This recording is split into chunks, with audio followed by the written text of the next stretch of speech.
हमारी संस्कृति, हमारे संस्कार सदा रहें हमारे साथ। सब्सक्राइब करें भारतीय संस्कृति इंडियन कल्चर चैनल को। जय माँ दुर्गा भक्तों, आप सभी का स्वागत है हमारे इस YouTube चैनल में।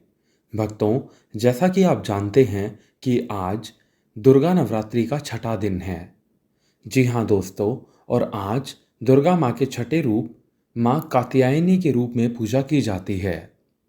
कहते हैं कि माँ कात्यायनी की कथा को जो भी भक्त केवल श्रद्धा भाव से सुनता भी है, माँ कात्यायनी उसकी सभी मनोकामनाएं पूर्ण करती हैं और उसे मोक्ष की प्राप्ति करती हैं। भक्तों, ये वीडियो हमारी नवरात्रि सीरीज़ की छठी वीडियो है। उम्मीद करता हूँ कि आपको ये वीडियो ज़रूर पसंद आएगी। तो कथा शुरू करने से पहले सिर्फ इतना कि अगर आपको हमारी ये पहल पसंद आ रही है तो आप हमारी वीडियोस को लाइक, अपने दोस्तों के साथ शेयर और हमारे चैनल को सब्सक्राइब करना बिल्कुल भी मत भूलिएगा। साथ ही बेल आइकन को भी ज़रूर प्रेस करिएगा ताकि हमारे वीडियोस की नोटिफिकेशन आपको सबसे पहले मिल सकें। और कमेंट सेक्शन में लिखना बिल्कुल भी मत भूलिएगा, जय माँ कात्यायनी, जय माँ दुर्गा। तो चलिए भक्तों, शुरू करते हैं आज की अपनी इस ऑडियो बुक को। भक्तों, नवरात्रि के छठे दिन माँ कात्यायनी की पूजा की जाती है। इनकी उपासना और आराधना से भक्तों को बड़ी आसानी से अर्थ, धर्म, काम और मोक्ष चारों फलों की प्राप्ति होती है। उसके रोग, शोक, संताप और भय नष्ट हो जाते हैं। जन्मों के समस्त पाप भी नष्ट हो जाते हैं। इस देवी को नवरात्रि में छठे दिन पूजा जाता है। कात्य गोत्र में विश्व प्रसिद्ध महर्षि कात्यायन ने भगवती पराम्बा की उपासना की थी। कठिन तपस्या की। उनकी इच्छा थी कि उन्हें पुत्री प्राप्त हो। माँ भगवती ने उनके घर पुत्री के रूप में जन्म लिया, इसलिए यह देवी कात्यायनी कहलाई। इनका गुण शोध कार्य है, इसलिए इस वैज्ञानिक युग में कात्यायनी का महत्व सर्वाधिक हो जाता है। इनकी कृपा से ही सारे काम पूरे हो जाते हैं। ये वैद्यनाथ नामक स्थान पर प्रकट होकर पूजी गई। माँ कात्यायनी अमोघ फलदायिनी हैं। भगवान कृष्ण को पति रूप में पाने के लिए ब्रज की गोपियों में इन्हीं की पूजा की जाती थी। यह पूजा कालिंदी यमुना के तट पर की गई थी, इसलिए ये ब्रजमंडल की अधिष्ठात्री देवी के रूप में प्रतिष्ठित हैं। इनका स्वरूप अत्यंत भव्य और दिव्य है। ये स्वर्ण के समान चमकीली हैं और भास्वर हैं। इनकी 4 भुजाएं हैं। दाईं तरफ का ऊपर वाला हाथ अभय मुद्रा में है और नीचे वाला हाथ वर मुद्रा में है। माँ के बाएं तरफ के हाथ यानी कि ऊपर वाले हाथ में तलवार है व नीचे वाले हाथ में कमल का फूल सुशोभित है। इनका वाहन भी सिंह है। इनकी उपासना और आराधना से भक्तों को बड़ी आसानी से अर्थ, धर्म, काम और मोक्ष चारों फलों की प्राप्ति होती है। भक्तों के रोग, शोक, संताप और भय नष्ट हो जाते हैं जब भक्त इस देवी की पूजा और आराधना करते हैं। जन्मों के समस्त पाप भी नष्ट हो जाते हैं, इसलिए कहा जाता है कि इस देवी की उपासना करने से परम पद की प्राप्ति होती है। आइए भक्तों, अब जानते हैं कि माँ कात्यायनी के पूजा की विधि क्या है। सबसे पहले गोधूली वेला के समय पीले अथवा लाल वस्त्र धारण करके इनकी पूजा करनी चाहिए। इनको पीले फूल और पीले नैवेद्य अर्पित करें। इन्हें शहद अर्पित करना विशेष शुभ माना जाता है। माँ को सुगंधित पुष्प अर्पित करने से शीघ्र विवाह के योग बनेंगे, साथ ही प्रेम भी परिवार में और अधिक बनेगा। इसके बाद माँ के समक्ष उनके मंत्रों का जाप करें। शीघ्र विवाह के लिए कहा जाता है कि माँ कात्यायनी की पूजा जरूर करनी चाहिए। अब जानते हैं कि शीघ्र विवाह के लिए किस प्रकार माँ कात्यायनी की पूजा की जाती है। गोधूली बेला में पीले वस्त्र धारण करें। माँ के समक्ष दीपक जलाएं और उन्हें पीले फूल अर्जित करें। इसके बाद 3 हल्दी की गांठ भी चढ़ाएं। माँ कात्यायनी के मंत्रों का जाप करें। इसके बाद हल्दी की गांठों को अपने पास सुरक्षित रख लें। माँ कात्यायनी को शहद अर्पित करें। अगर ये शहद चांदी के या मिट्टी के पात्र में अर्पित किया जाए तो ज़्यादा उत्तम होगा। इससे आपका प्रभाव बढ़ेगा और आकर्षण क्षमता में वृद्धि होगी।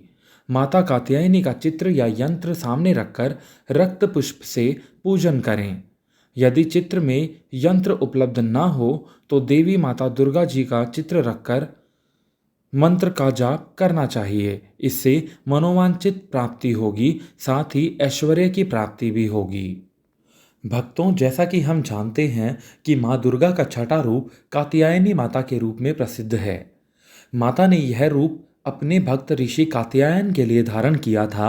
देवी भागवत पुराण में ऐसी कथा मिलती है कि ऋषि कात्यायन माँ आदिशक्ति के परम भक्त थे। इनकी इच्छा थी कि देवी उनकी पुत्री के रूप में उनके घर पधारें। इसके लिए ऋषि कात्यायन ने कठोर तपस्या की। इनके तप से प्रसन्न होकर देवी इनकी पुत्री के रूप में प्रकट हुई। कात्यायन की पुत्री होने के कारण माता का नाम कात्यायनी कहलाया। सबसे पहले इनकी पूजा स्वयं महर्षि कात्यायन ने की थी। 3 दिनों तक ऋषि की पूजा स्वीकार करने के बाद देवी ने ऋषि से विदा लिया और महिषासुर को युद्ध में ललकार कर उसका अंत कर दिया। इसलिए इन्हें महिषासुर मर्दनी के नाम से भी जाना जाता है। भक्तों, ऐसा भी माना जाता है कि जब तीनों लोकों में महिषासुर नामक दैत्य का अत्याचार बढ़ गया और देवी देवता उनके कृत्य से परेशान हो गए, तब ब्रह्मा, विष्णु और भगवान शिव के तेज से माता ने महर्षि कात्यायन के घर जन्म लिया था। इसलिए माता ने कात्यायनी नाम रखा। माता के जन्म के बाद कात्यायन ऋषि ने सप्तमी, अष्टमी और नवमी 3 दिन तक माँ कात्यायनी की विधिपूर्वक पूजा अर्चना की। इसके बाद माँ कात्यायनी ने दशमी को महिषासुर नामक दैत्य का वध करके तीनों लोकों से अत्याचार को मुक्त कर दिया। आइए भक्तों, अब जानते हैं कि कैसे माँ कात्यायनी ने महिषासुर का वध किया। तो भक्तों, रंभासुर का पुत्र था महिषासुर, जो अत्यंत शक्तिशाली था। उसने कठिन तप किया था। ब्रह्मा जी ने प्रकट होकर कहा कि वत्स, एक मृत्यु को छोड़कर सब कुछ मांग लो। महिषासुर ने बहुत सोचा और फिर कहा, ठीक है प्रभु, देवता, असुर और मानव किसी से भी मेरी मृत्यु न हो। किसी स्त्री के हाथ से मेरी मृत्यु निश्चित करने की कृपा करें। ब्रह्मा जी एवमस्तु कहकर अपने लोक चले गए। वर प्राप्त करने के बाद उसने तीनों लोकों पर अपना अधिकार जमाकर त्रिलोकपति का सिंहासन ग्रहण कर लिया। तब भगवान विष्णु ने सभी देवताओं के साथ मिलकर सबकी आदि कारण भगवती महाशक्ति की आराधना की। कभी देवताओं के शरीर के रूप में एक दिव्य तेज निकलकर एक परम सुंदरी स्त्री के रूप में प्रकट हुई, जिसे भगवती का नाम दिया गया। हिमवाहन ने भगवती की सवारी के लिए सिंह दिया तथा सभी देवताओं ने अपने अपने अस्त्र शस्त्र महामाया की सेवा में प्रस्तुत किए। भगवती ने देवताओं पर प्रसन्न होकर उन्हें शीघ्र ही महिषासुर के भय से मुक्त करने का आश्वासन दिया। भगवती दुर्गा हिमालय पर पहुंची और अट्टहासाय पूर्वक घोर गर्जना की। महिषासुर के असुरों के साथ उनका भयंकर युद्ध छिड़ गया। एक एक करके महिषासुर के सभी शैतानी मारे गए। फिर विवश होकर महिषासुर को भी देवी के साथ युद्ध करना पड़ा। महिषासुर ने अलग अलग प्रकार के मायिक रूप बनाकर देवी को छल से मारने का प्रयास किया, लेकिन अंत में भगवती देवी के रूप कात्यायनी ने अपने चक्र से महिषासुर का मस्तक काट दिया।